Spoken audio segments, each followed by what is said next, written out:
The following is a special documentary presentation of News 4.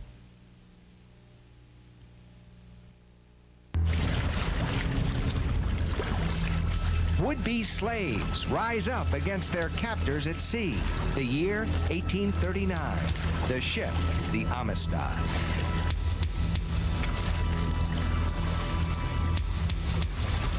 The first victory for the freedom of African people from enslavement. 164 years later, Western New Yorkers connect with history as the Freedom Schooner Amistad, a recreation of the cargo ship that had carried a human cargo, sails into Buffalo Harbor. Buffalo's role in the abolitionist movement, the last stop on the Underground Railroad, made it a fitting port for the visiting Amistad. Tonight, senior correspondent Rich Newberg takes you on board the Amistad and the insurrection that changed the course of history. For many, the beacon of hope, the driving force for change is the church. And Mylous Hairston with the church like you've never seen it before, changing the destiny of African Americans in Western New York. Considered the cornerstone of Buffalo's African American community, churches are doing it all. We're kind of like the one-stop shop place for the entire community, especially in devastated communities. Significant beyond the spiritual because of a community in crisis. So the church is very, very necessary to help cause stability in families, stability in communities. That ministry appears destined to answer prayers and open windows of opportunity. I've been wanting this for so long, for so many women, for myself, something in my own neighborhood. Tonight, a change of course, taking destiny in their own hands.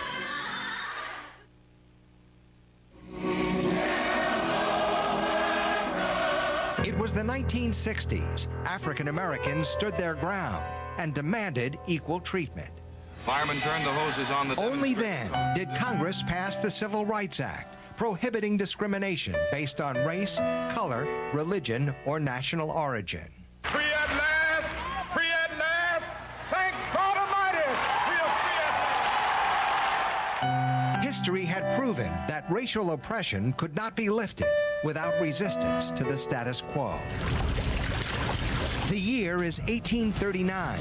49 adults and 4 children from Sierra Leone in West Africa had been held captive on board the Cuban cargo vessel La Amistad, which had been outfitted to accommodate the slave trade.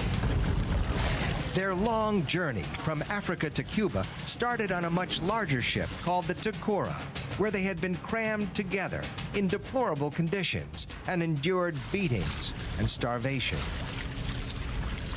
In the belly of the Amistad, which was heading for the southern part of Cuba, the Africans were able to free themselves of their shackles by using a common nail. A hand-wrought nail, and if you see any of the shackles at the time, they weren't Schlegg and Mosler and the kinds of locks we have today. They were very, very primitive, and they were able to pick the locks and release themselves below deck.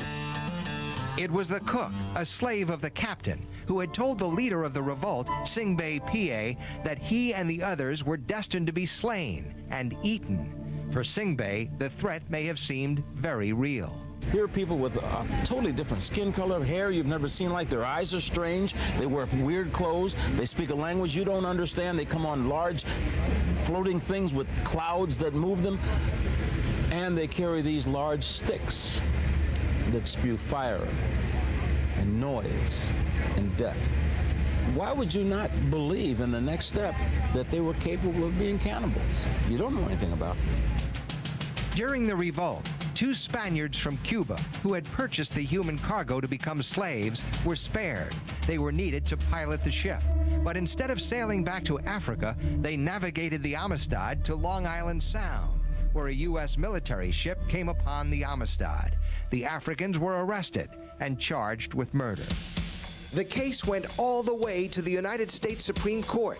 The Amistad captives were defended by former President John Quincy Adams. The court found that since the Africans were never slaves, slavery laws of the time did not apply to them. As to their rebellion on board the Amistad, the Supreme Court ruled they had the ultimate right of all human beings, in extreme cases, to resist oppression and to apply force against ruinous injustice. They were set free and went back to Africa.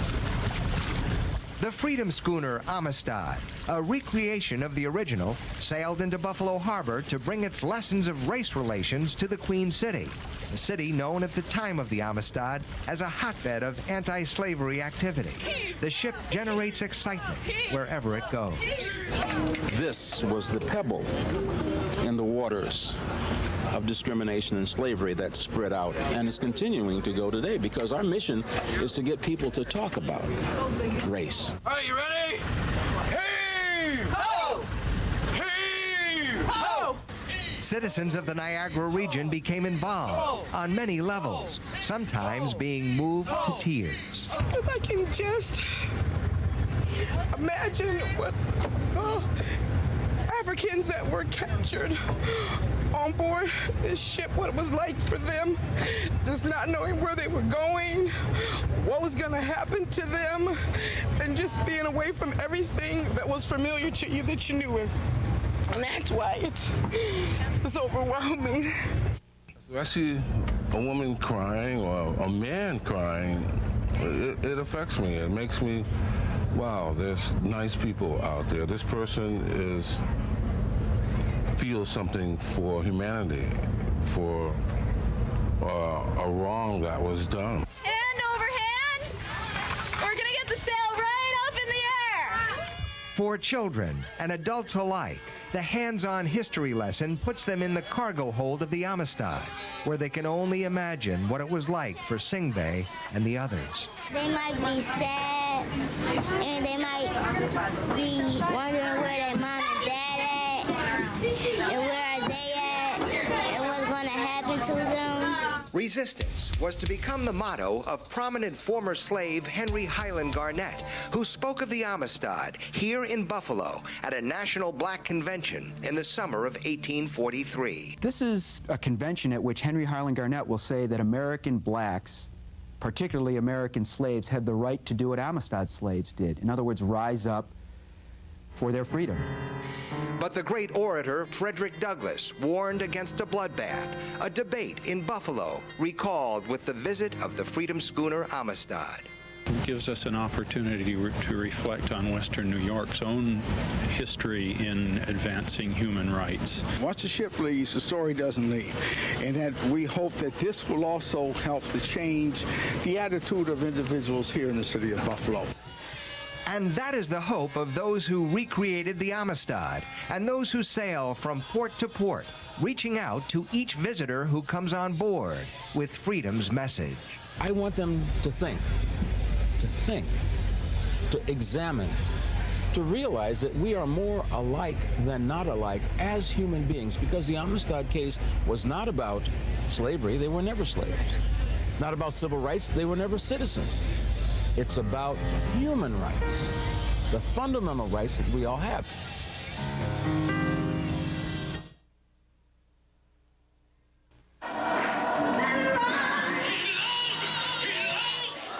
An uplifting Sunday morning.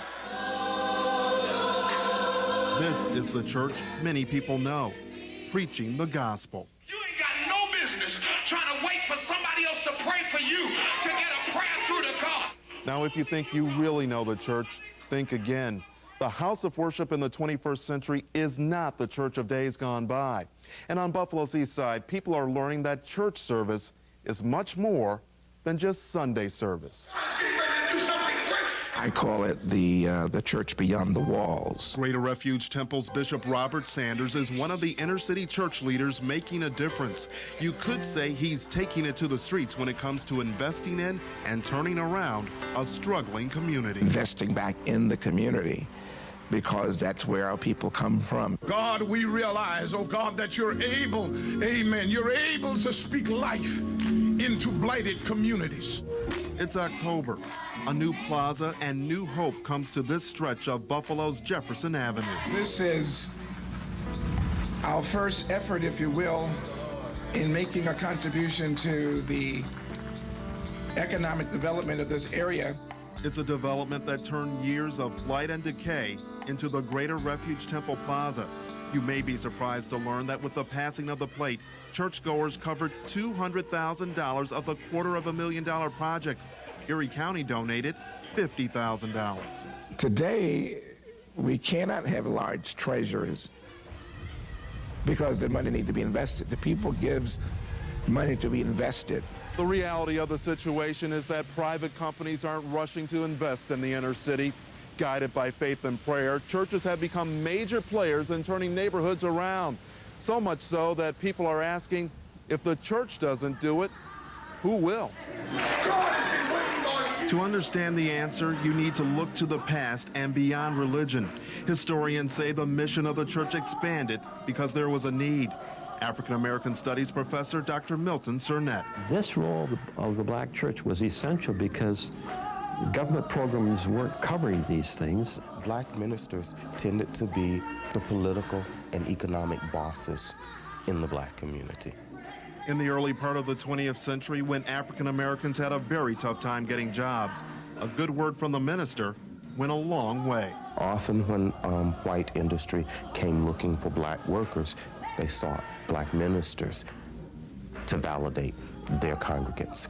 Black churches have also played an important role in politics. Historians point to the church's leadership in the civil rights movement and the influence the church can have with government leaders.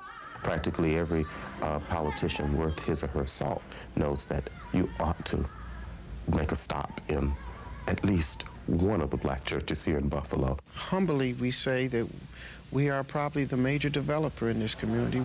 The developer is St. John Baptist Church, and it's the driving force in the city's Fruit Belt community. Its list of holdings reads like a corporation. Currently, we sit on 28 acres. We have $30 million worth of physical assets, and that doesn't include the value of the land. The church is a development machine. There's St. John Tower, which has 150 units.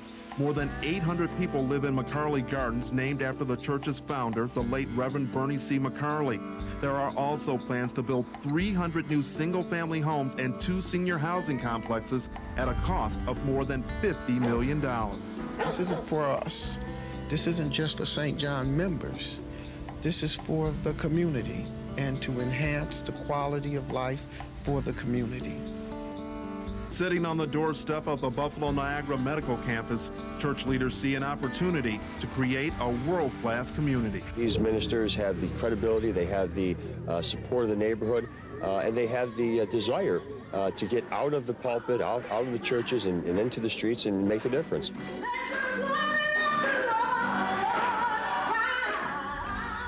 And I go to a church within this community, and you stand on their front steps and you look around. It looks a lot different within eyesight of other parts of the community. I think now, especially in tough economic times, tough educational times, the church has kind of become the everything in the black community. We are requested to do things from health awareness, HIV, to education, enhancement, to economic development, to spiritual growth. Meeting those needs takes money. That explains why Pastor Darius Pridgen's True Bethel Baptist Church owns a screen printing company and plans to open a Subway franchise. Yes, that Subway.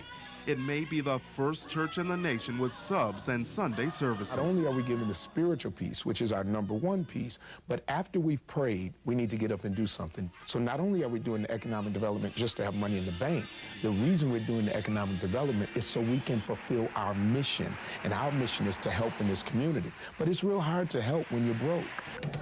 I got wings on the sticks. This is one of my specialties here.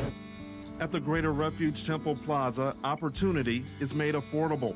Donnie Leverette is one of the tenants here. He's fulfilling a lifelong dream with the opening of his own restaurant.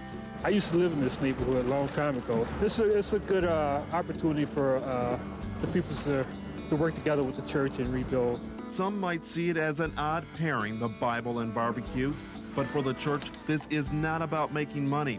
The rent business owners pay covers the cost of keeping the plaza open. And so that helps to provide food. It helps to meet emergencies. It helps to help families. that are in distress. The plaza has a variety of businesses. There's a car wash, hat store, insurance agency, and beauty salon. Brand new. I'm so excited. Beauty is Carolina Turner's business. She's a member of Greater Refuge Temple and an example of changes the church is trying to make in this community. Here I am, a single parent, and I'm a grandmother, and he made it so affordable for me, a working person, been working all my life, and now I can afford this. If Buffalo's inner city is going to survive, if there's going to be a change for the better, many believe the church is the best hope. I can think of several churches within the east side of Buffalo. If they were removed, the community would almost collapse. From the pulpit to the people, churches are leading the push for change in the community. Some have schools to shape young minds. There are multi-million-dollar development plans. Others push business opportunities, offering a helping hand instead of a handout. It all comes down to faith that there is hope. And I think once they see these opportunities to build and to get jobs, that's going to give hope to not just the people in the community, but outside of the community who would like to come back to Buffalo.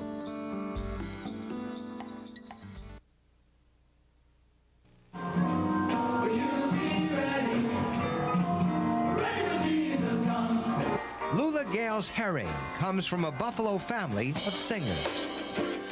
In fact, all these singers are her brothers and sisters. I have 8 sisters and 8 brothers. I didn't know we were poor because Mom and Dad were never on the welfare. We never, our clothing was not bought at the Salvation Army or at the Goodwill. They sing at prisons, nursing homes, and of course, the church. Not only singing, but singing and preaching and speaking to the people. This is something we've done all our life. Thank God Almighty! They were all touched by the civil rights movement, but for Lula, it was the 1955 Mississippi murder of 14-year-old Emmett Till, shot to death for whistling at a white girl, that changed her forever. I became so prejudiced until one morning I woke up and I said, oh my God, I'm feeling all the hatred that I didn't like in other people. And I asked God to forgive me. And from that day, I never wanted anything to do with racism. But she still had a need to understand the extremes of racial brutality, and that led her to former slave prisons in West Africa, where she videotaped scenes to keep a record of what she witnessed. It was here before. But those dungeons, they were cold.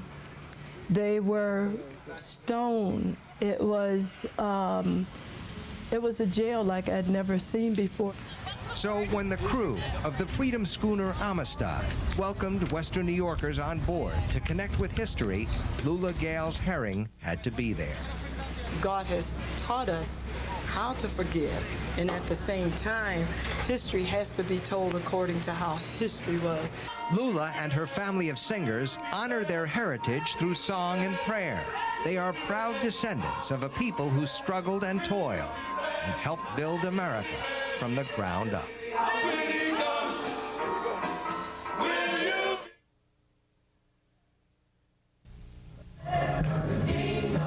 History is looking better than ever in downtown Buffalo.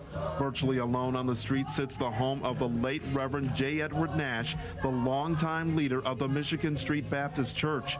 It's undergoing a $500,000 transformation. Scheduled for completion in late 2004, Reverend Nash's papers, books, and other links to the early civil rights struggle will be available for all to see. The tourism payoff starts in 2005.